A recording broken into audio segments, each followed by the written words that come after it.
आपल्या वाळूज महानगरमध्ये पेट्रोल व डिझेलसाठी गाड्यांच्या लांबच लांब रांगा लागलेल्या आहेत आणि जवळपास 1 ते 2 तास रांगेत उभं राहावं लागतं आहे. प्रत्येक सर्वसामान्य माणसांना हाच प्रश्न पडला आहे की परत लॉकडाऊन लागतं की काय.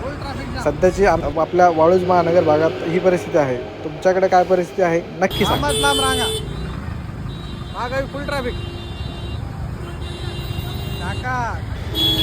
काका ट्रॅफिक क्लिअर करताना पेट्रोल पंपचे संचालक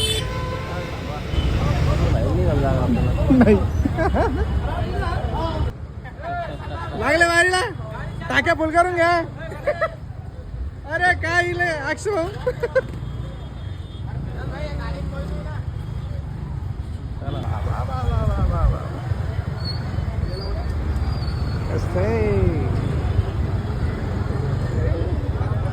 काय टाका अरे का हो चला